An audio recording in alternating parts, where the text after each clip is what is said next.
good place to be out there. Once again, my name is BW Lee. I'm a senior field researcher from the American Bigfoot Research Center. Our next speaker is Scott. How do you say that, Scott? Shuby? Okay, Scott Shuby. He's also known as Scotto in all the Bigfoot forums.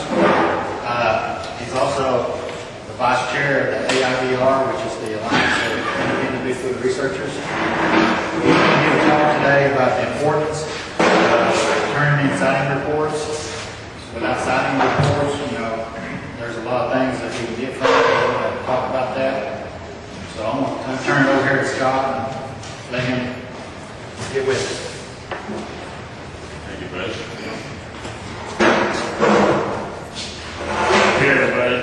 My name is Scotto, and I'm with the AIVR. This is Alliance of Independent Bigfoot Researchers, and there's a lot of good groups out there to report your sighting to, which is, he said that my talk today is the importance of reporting sightings. I know there's been a lot of people who see these creatures for years, and a lot of people just don't come forward about it. They just don't want to talk about it. But it's very important that we get all this information down because they may be going extinct.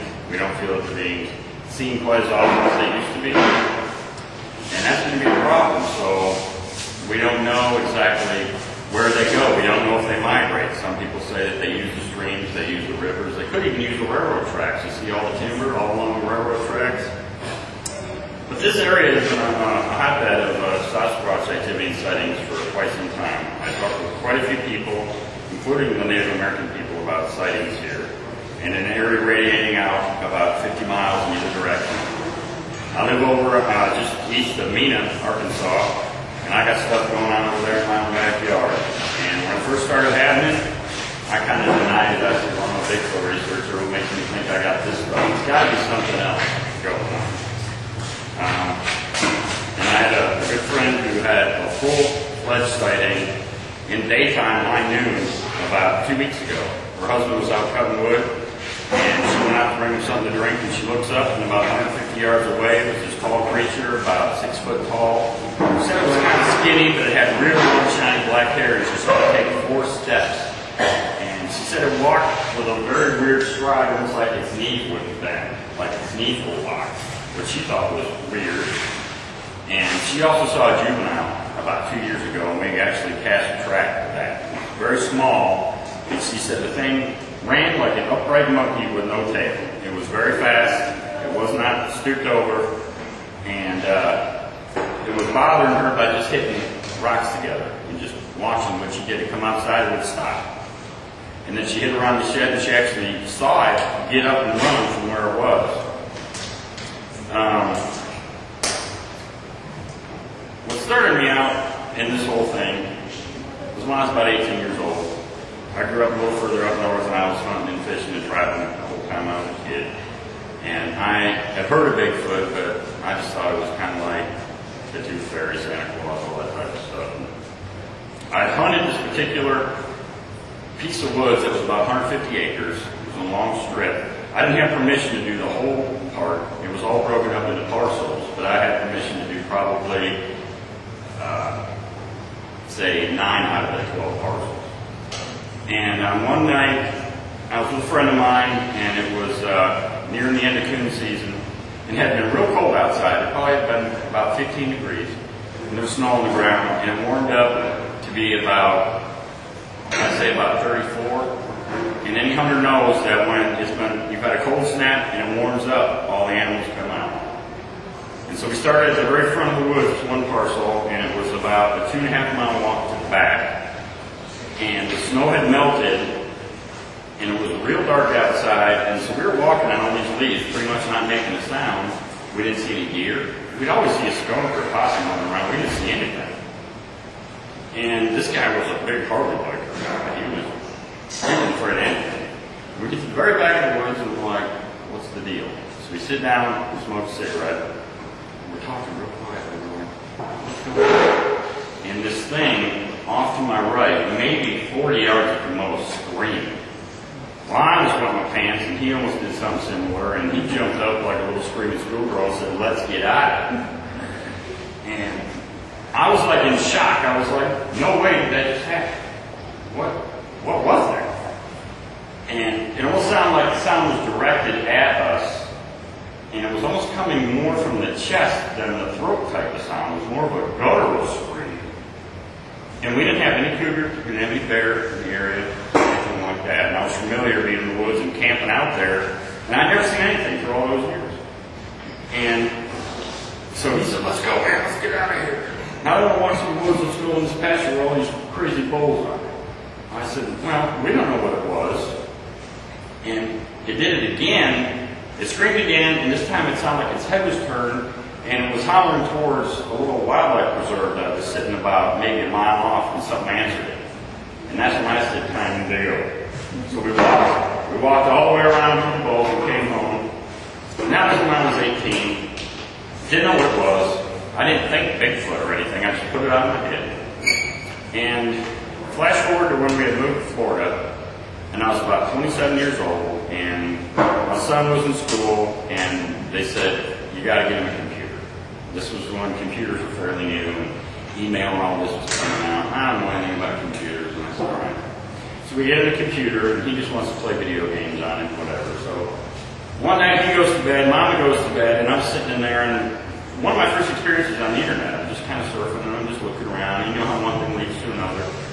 And it led to a Bigfoot forum page. I'm like, oh, they got sounds of these things. Huh? So I started listening to them, and one of them sounded exactly like the one I heard, and it just about freaked me out. But I didn't know how to save it to my favorite place, and didn't know anything about Earl or anything like that, so I tried to find it the next night for my wife and my son. I still don't know where it is, even though I've heard ones that are very close to it. So, flash forward about 15 years, and that's where I am now, and I read every book I could on the subject. And one thing that I found out around the same time was really strange. This all happened, I can't remember if it was 2 weeks before or after or something, when that scream happened.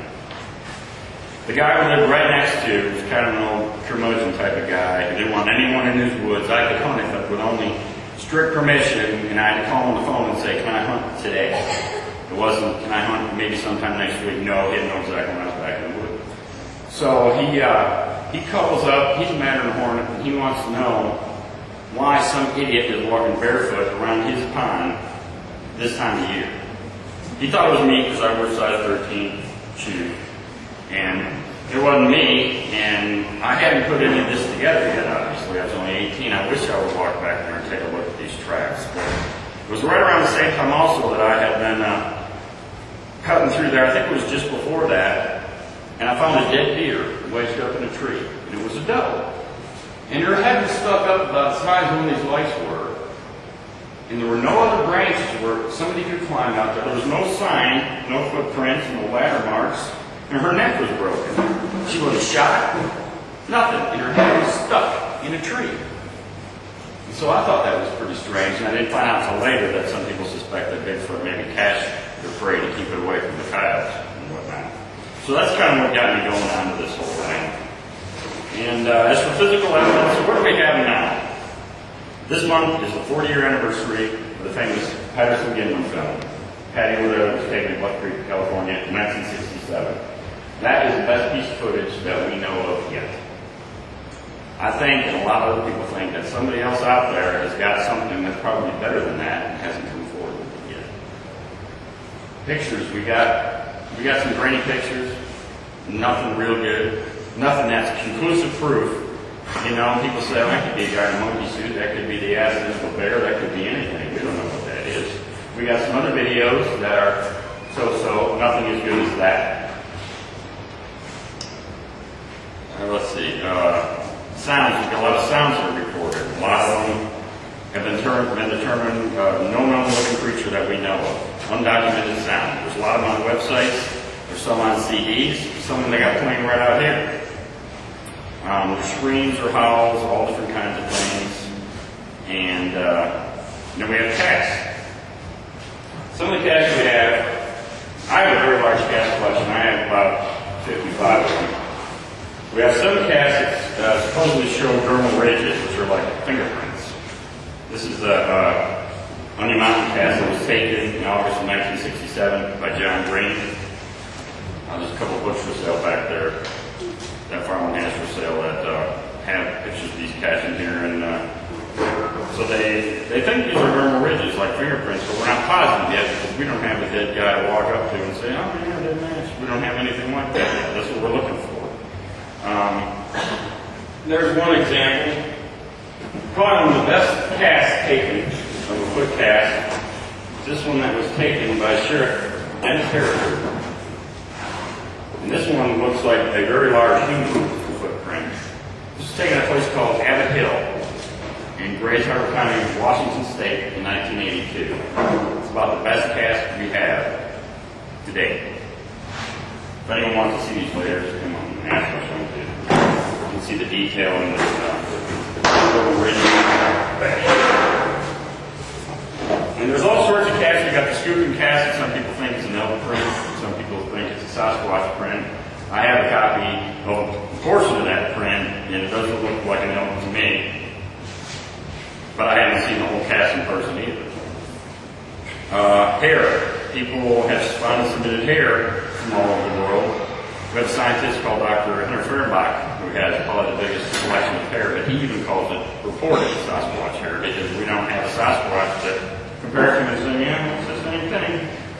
But they've done DNA tests on the hair, which is real hard to do because most of the DNA is in the root of the hair follicle.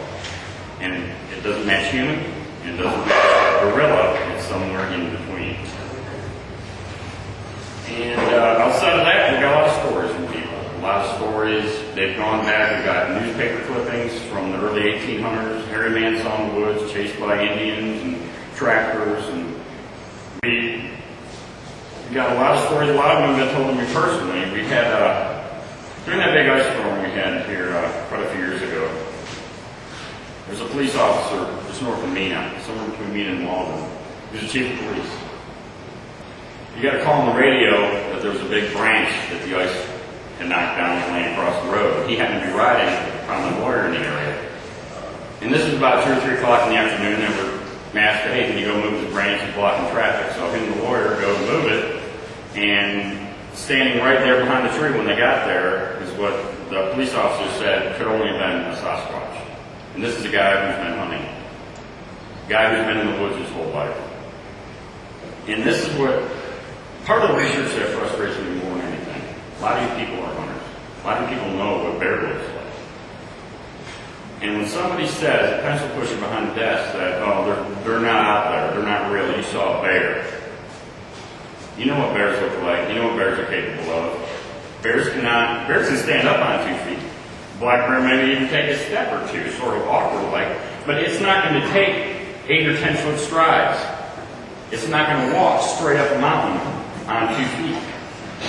They're not bears out there. And you tell me somebody who's been in the woods their whole life, who's trapped, hunted, maybe been a lumberjack, and they report this and they were told there was a bear, that's going to make them mad. That's going to make a lot of people say, well, I'm not going to talk about that. And that's what we're having a lot of today in certain areas. And that's just, it's killing research groups like us, people that don't want to come forward and say, look, I've seen something. My dad saw something. My grandma saw something years ago when she's out picking muscadines. And these are the stories we need. Even if it's an old story, we need something. So if you know anyone who has a story, if you have one yourself, you can remain totally anonymous. We've got a lot of good groups out there. AIVR is one of them. The BFRO is another one. They're probably the largest group right now that's running around. They're always doing expeditions. If anyone's going to find this thing, they could be there. We got a lot of Earls. If you have a report, you can go to BigfootResearch.com, BFRO.net, SasquatchOnline.com.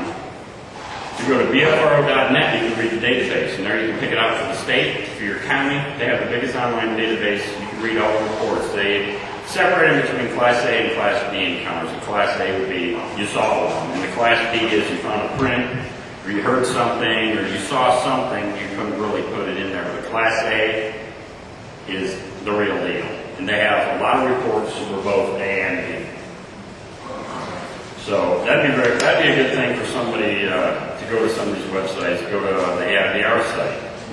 I'm the vice chair of the AIVR, and we're kind of in our infancy right now. We've only been going on for about 3 years. raised in Odyssey out in California a couple months ago. It was hosted by Bob and Kathy Stray and a bunch of other AVR members who put this together. And it was kind of like a research group. So people, if they saw a track, would know how to cast it, to help them take pictures, properly gather evidence, which is all very important. Like, say tracks, for example. If something's out found in the mud behind your house, or if you find a track, it's in the dirt, it's going to get ruined if it gets rained on. If you don't have the plaster to copy it right away, cover it up with something. If you got a garbage can lid, if you got a piece of wood, piece of plywood, put over it so it doesn't get rained on. And mix the plaster up, but don't mix it up to where it's going to be kind of falling through your hand like muck. Make it a little runnier than you would think, so it's going to fill all the toes. You're going to get as much detail as you can. And after you leave it sit out there until it's completely hard, when you can put your finger on the back and not scratch it too bad, lift it out with the dirt and everything underneath it. Bring it inside your house and leave it sit in your house for a day or two. Don't even touch it. Don't even try to clean it, or you're going to ruin some of the detail that's on the front. And then brush it off, and then contact one of us so we can come out here and take a look at it. If any of you saw anything, come get a business card from me. I'm going to have a bunch sitting back here with my friends. We got some of these AIBR shirts if you're interested in getting one of those. But we need people to come forward with their sighting. You can remain completely anonymous. We don't even need your address. An area would be fine, like you saw it off of Route 4 out here, or you saw it somewhere. We try to get what the creature looked like, the color, size, approximation, time of day, time of year, which direction it was traveling, what was it doing, what did its arms look like, was its hair long, was it short? Any sighting, if your grandma had one 30 years ago, because I can picture a big map of Oklahoma or Arkansas, and have little red pins on that map, wherever there was a sighting, whenever it was, and so the time of year, we can tell if they migrate, because they do use the creeks. And so we can get some kind of information all put together to say, well, this time of the year, they're more likely seen here. This time of the year, they're more likely seen here. So we can flood an area with photo traps, with night vision camera, to try to get some good evidence. There's been paintings in caves. The back of my shirt is called the Hairy Man pictograph. I was taken inside a cave out west that a friend of mine researches. The Native American peoples, they had names for it. Sasquatch is actually not a real Indian word. Most people don't know that. That word was coined in 1921, but probably came off a different name. The Indians have a lot of names, and one that's close to that is Scotto. We also have Smiling, Siatik, Oma, which all mean different things to different tribes. But it's kind of incredible when you've got Indian tribes that are spread all the way across the whole continent, and the First Nations people up in Canada, all the way down to Mexico, and that each tribe would have a name for this creature. They were mythical. They were very well respected, whether the name meant Boss of the Woods, or it meant Hairy Man, or Stick Man, or Big Brother. Each tribe had a name for it, and they were just as real to them as the bear, as the elk. They were just another animal, so to speak, in the woods. And they even carved them in British Columbia. They even have the ape faces in the totem pole. And how do they know what an ape looks like? There's never been a confirmed ape in North America ever. How would they even know what an ape would look like? And here you've got totem poles, hundreds and hundreds of years old, with clearly an ape face there. Last year, probably about this time of year, we got a phone call from a 72-year-old lady that lived in Old Dallas, which is just south of Reno. She was driving through there about 2 o'clock in the afternoon, and this creature was stopped and standing right in the middle of the road when she came around the corner. And it scared her to death. She's sure a little old lady the type that when you're behind the drive, you can only see knuckles, you know.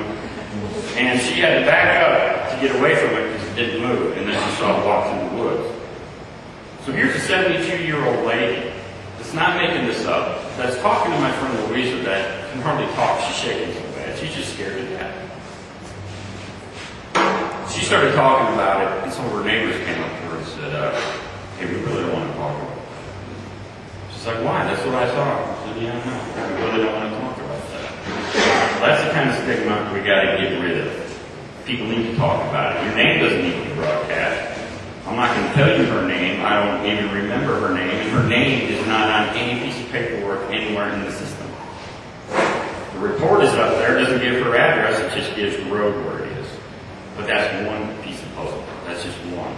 We need more pieces. And more people to come forward to give us a little bit more. You know, if your grandpa said, man, here's a go goddamn things to clear out here right here. Well, we need to hear that. There's an old lady that's in a nursing home meeting right now. They gave her a report to my friend who said we can publish it, but only when she passes on. She lived about 6 miles from where I do now, or along the Washita River. She saw this preacher for years. Her dad used to feed it. He set food out every night. So she gets married, and her husband comes to live with her mom and dad. So she's listening to his father-in-law say all this stuff. We ain't got no feed preacher now. He thought he was dipping in the moonshine, or he was just lost. Well, he saw the thing himself. The next day, him and his wife moved. And he was a hardcore hunter. And you're not going to tell me some country boy, some hardcore hunter, is going to be so scared of something like that that it's going to cause him to move the next day. I have a very good friend of mine that was on a Talamina Drive. Just came over, just where it crosses over Polk County to LaFleur County. There's no logging trail that goes down in there. Him and a very prominent businessman in Mina, and he won't tell me who, because the guy said, don't you ever tell anybody I saw this with you. They were driving through and they were spotting deer. This was about 8 years ago. And when they were driving through, they saw some deer running. And they were coming down the hill. And they were just kind of counting them, watching the bucks. They were stopped there in the truck, and he said, then all the deer turn around and start running back the other way. And they're like, what are the deer doing this for? And they look down there, and here is an 8-foot-tall, hairy black creature standing behind a tree. It scared them deer right back up that hill. And the guy freaked out. That was Don's second sighting. The guy who he was with flipped out. Said, don't you ever tell anybody I saw this. I thought this was all about you doing. And that is one of the squashy areas I've ever been to. Anyone who's ever been down in there on the logging trails, there's caves way down in there. There's ropes that you would need to take ropes and not really rappel, but use it to help you walk down in there. The terrain is so steep. A friend of mine came over to my house for something not Bigfoot related about 2 months ago. We were kind of internet buddies, you know, even though he was relatively close to me. He walks in my office, so I was going to show him something on the computer, and the first thing he sees is this whole wall of cats. Comes into my office. He said, are those what I think they are? I didn't even know you did that. I said, well, yeah, they're Bigfoot cats. It's part of my thing. So his wife came with him. She said, tell him. He said, what? She said, tell him.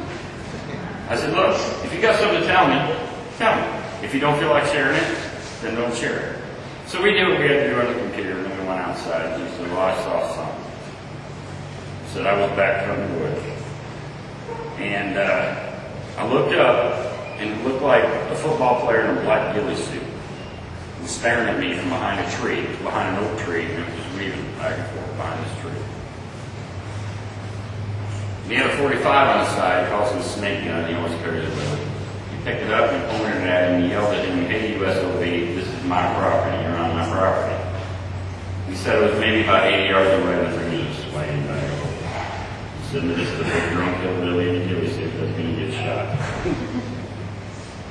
And then it turned around and walked away from him, keeping the tree between him and my friend, and walked straight through this patch of briars and prickers, like it wasn't even there. And he said he could hear that thing snapping sticks and logs. It was just unbelievable, man. Never saw anything like that.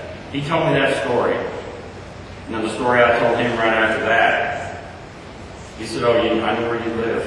You live right next to this lady who's in a nursing home now, right by the Washita River. And I told him everything I just told y'all.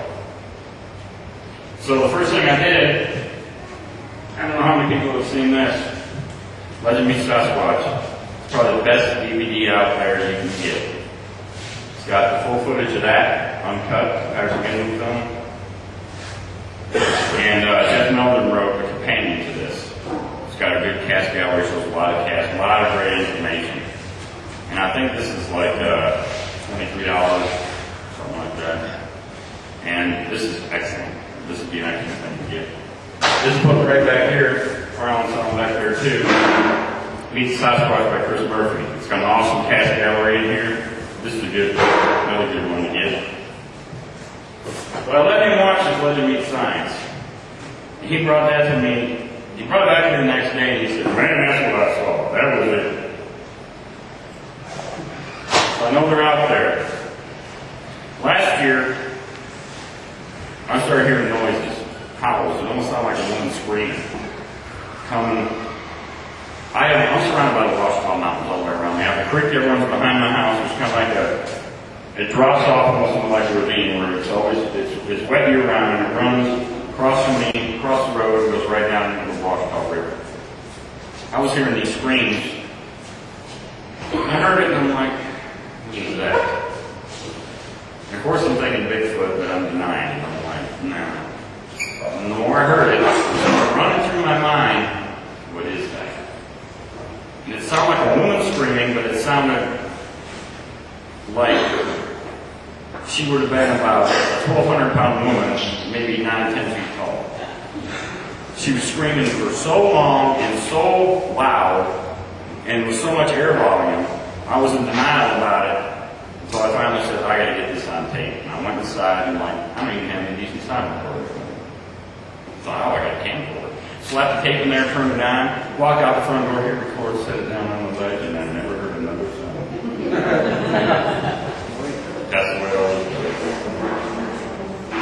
But then my son comes up to me about a week later at night. Unfortunately, we all smoked a cigarette, so he was standing outside, just smoking a cigarette, standing in the backyard, and a rabbit comes running up right next to his stand right by his foot.